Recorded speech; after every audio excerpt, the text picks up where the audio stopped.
works, right? Or just sleep faster.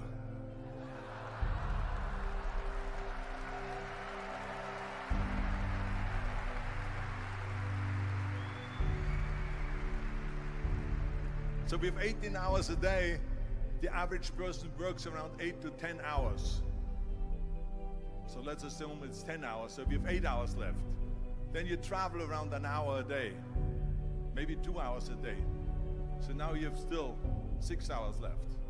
So what do you do with the 6 hours? What do you do with the 6 hours?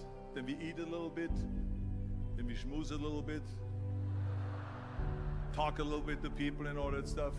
But you can see how much time there is available if you organize your day. So you got to work hard. I mean, let me tell you something. When I went to America, I went to college. I went and worked out 5 hours a day. And I was working on construction. Because in those days in bodybuilding, there was no money. I didn't have the money for food supplements or anything. So I had to go to work. So I worked on construction. I went to college. I worked out in the gym, and at night from 8 o'clock at night to 12 midnight, I went to acting class 4 times a week. So I did all of that. There was not one single minute that I wasted. I became very friendly with Muhammad Ali in the 70s. And Muhammad Ali worked his butt off. And I saw it firsthand. And I remember that there was a sports writer that was there in the gym when he was working out and he was doing sit-ups. And they asked him, how many sit-ups do you do? And he said, I don't start counting until it hurts. Now think about that. He doesn't start counting his sit-ups until he feels pain. That's when he starts counting. That is working hard. And so you can't get around the hard work. It doesn't matter who it is.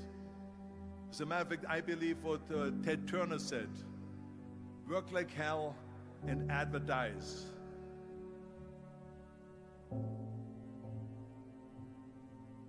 You get it? Work like hell, go to bed, and early to rise, work like hell and advertise. So you work your ass off, and then you let the world know about your work. That's what it is all about. Let people know. If you have a company, if you have a movie, if you do a sports, work your ass off, but then advertise and let everyone know. I hate Plan B. And I tell you why. Because we have so many doubters, as I've said earlier, the Naysayers. We have so many of those people that say no and you can't do it, it's impossible. That is okay because we just turn off, as I said earlier, and we listen and we hear the no being a yes. You can't do it, you can do it, and all of that. So that is possible to do that amongst all the negative people around you. But when you start doubting yourself, that's very dangerous. Because now what you're basically saying is that if my plan doesn't work, I have a fallback plan, I have a plan B. And that means that you start thinking about plan B, and every thought that you put into plan B, you're taking away now that thought and that energy from plan A.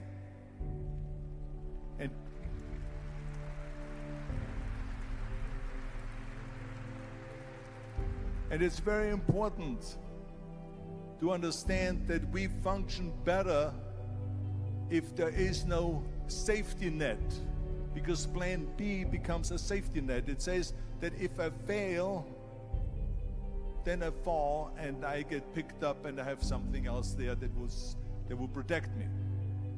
And that's not good, because people perform better when there's no safety net. People perform better in sports and everything else if you don't have a plan B.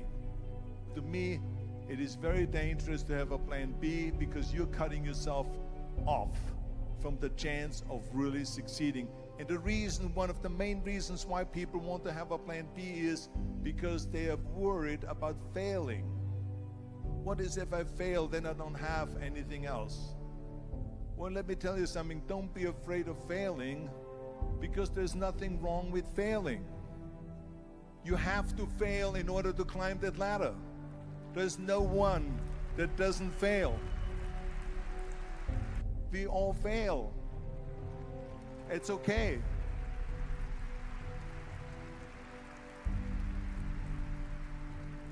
What is not okay is that when you fail, you stay down. Whoever stays down is a loser. And winners will fail and get up. Fail and get up. Fail and get up. You always get up. That is a winner. That is a winner.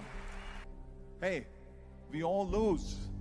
We all have losses. This is okay. And this is why I say don't be worried about losing, because when you're afraid of losing, then you get frozen. You get stiff. You're not relaxed. You got to be, in order to perform well in anything, if it's in boxing or if it is on your job or with your thinking, is only happening when you relax. So relax. It's okay to fail.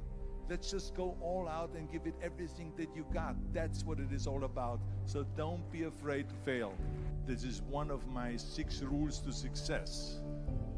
You can only feel complete as a person if you think about what can you do for your fellow member around you that maybe needs help. I felt like that everyone has a different motivation why you get into that. I was an immigrant going to America, and I saw how America was the most generous country in the world. I mean, they opened up their arms to me, they helped me, they invited me for Thanksgiving dinner. The people, they brought me, the bodybuilders in the gym brought me plates to my apartment because I had no plates, I had no silverware, I had no bedware, I had no pillows, I had no blanket, I had no TV, I had no radio, I had nothing. They brought it to my apartment. They helped me. And I saw that firsthand, this generosity in America. And I said to myself, as an immigrant that is being embraced with open arms, that I need to go and make sure that I give something back.